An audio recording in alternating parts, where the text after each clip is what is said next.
The sun makes kings and hierarchies. Uranus makes revolutionaries, anarchy, and equality. But perhaps the power to organize according to the will of the monarch or the individual being shaken into nothing is a reminder of the real power that shapes and commands the cosmos, the logos spermatikos of God. Uranus creates equality, indeed. Uranus electricity is nothing more than electrons racing to where they were displaced in an atom, creating the inequality and imbalance in positive and negative charges that gives us voltage and therefore current, a frantic effort to equalize and neutralize. Uranus disorder and entropy relates to heat death, the attempt to equalize the distribution of all energy in the cosmos so that it's not stored up in one place. All potential energy must be released rather than stored in clusters. It's another one of Uranus' funny little paradoxical lessons that entropy from the humanistic lens is viewed as disorder due to the unraveling of the things we value. But at the level of the energy, it's working towards the most orderly configuration there could possibly be. Complete equality of distribution. Heat death. When the Sun, which is the top of the hierarchy, is brought into conjunction with Saturn, the bottom of the hierarchy, as a union of opposites, there is no other possible outcome but equality. When the sun of the conscious mind meets the darkness of the shadow, the path revealed is to the collective unconscious, a mind shared equally across all beings. Aquarius is the sign of the egalitarian humanist, concerning itself with all things collective, who has the unsettling habit of trying to treat their friends and strangers both according to an equal standard. But of course, no talk about Uranus would be complete without randomness. What is randomness really, other than equality of a multiplicity of possibilities? In a roll of the dice, it wouldn't be true randomness unless each face of the die had an equal probability of turning up. In a six-sided die, 16.6 repeating percent to be exact. I guess you would say equality of opportunity. Truly the higher octave of Mercury. I could be this, or I could be that. Whichever way the wind blows, I suppose. This planet is a bottomless well of paradoxical puzzles and riddles. Air, the element of mutability, but the air is fixed. The planet of uniqueness and individuality, and yet it relates to everything that brings us together as a collective of co-equal contributors to a greater whole, rather than that which is individual. Not to mention, if this is the planet of randomness and true chaos, how is it that it rotates just like all the other planets in one of the most harmonious displays of order and harmony we on Earth have ever known? The logos spermatikos is present in the movements of the planets in their predictable and harmonious fashions. It is a microcosm of the greater fine-tuning of the universe.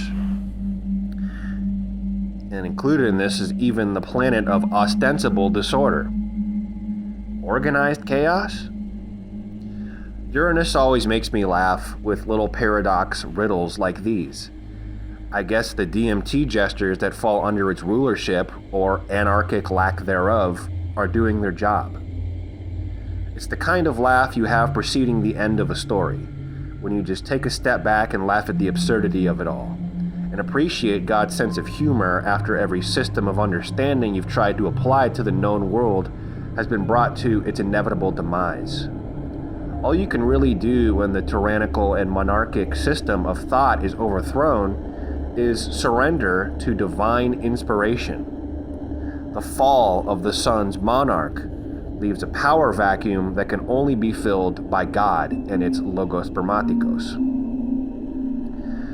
Third Eye Tyrone, in one of my favorite videos ever, being titled, "You Are Being Transformed by the Flames of Entropy,"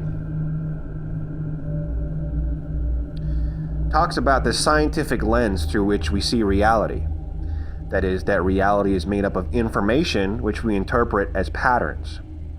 A pattern can be defined as a sequence of things which never changes, because the moment that that sequence does change, it ceases to be a pattern.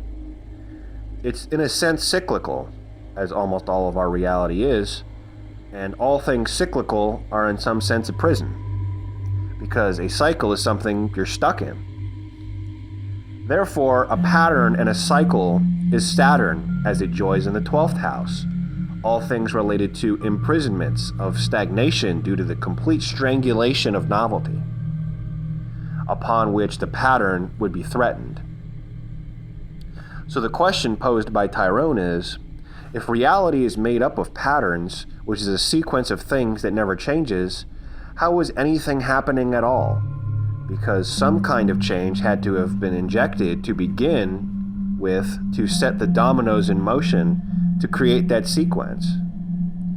In Kabbalah, we call that Chokhmah.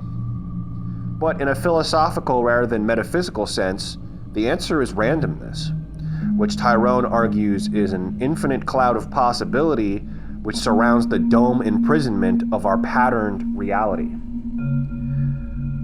He says, we are flanked on all sides by randomness. It has us completely surrounded.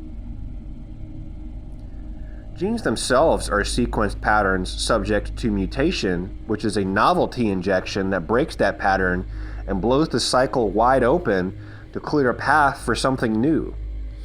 And our entire reality is Saturn's neat little boxes and patterns being continuously blown open by injections of novelty. Randomness injections. And so wherever there's a cycle in any form, Uranus is there to break it as the great cycle breaker. The flames of entropy that cook us in the alchemical cauldron of reality which Saturn encloses us in is the same flame given to us by Prometheus, the Uranian deity avatar. Even the act of giving us fire, a literal gift from a god, is an injection of novelty, coming from a place beyond our own faculties of artifice and cleverness, only by divine inspiration beyond our understanding, and which completely changes the trajectory of all things on Earth in exponentially compounding ways. Uranus must be sparing, because when we're visited by Prometheus and we're given fire, the rate of acceleration proceeds at a breakneck, exponentially increasing speed. In 1.5 million years since we've discovered fire, the entire face of the planet has been transformed more than in the 4.5 billion years of the Earth's existence, all from one little visit from Prometheus. And so Uranus is that novelty injection, that necessary injection of randomness from the infinitely vast field of quantum superpositions that contain the immensity of all possibility. And yet, miraculously, any randomness injected is immediately assimilated into order, as that most basic duality of Sun and Saturn is a highly ordering one. And this is something Sun and Saturn both share, is an appreciation for order and hierarchy. And so, any Uranian randomness that's injected into reality is quickly assimilated into the ordering structures of reality. It's a dance and a tug of war between chaos and order, pattern and mutation, Saturn's time and Uranus' timelessness. And somewhere in the middle of this dance is meaning. The meaning that is injected into the world as a result of the emergent properties and marriage of chaos and order. And that meaning that is created is you. Your natal chart is an impetus from the heavens towards a cosmically significant work, where the chaos of Uranus meets the certainty of the limitations of Saturn and Sun's kingdom. An injection of a particular individual contribution is formed. Your very presence here is significant in a way that's specific only to you. It's not what you want or what you need. It's what you came down from Uranos' infinite sky of possibility to change in the world. You are the injection of novelty.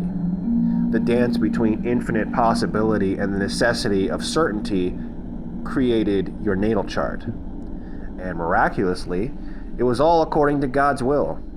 And this is the higher self that is Uranus. You aren't the king. You don't even get to decide what you have to do here on Earth.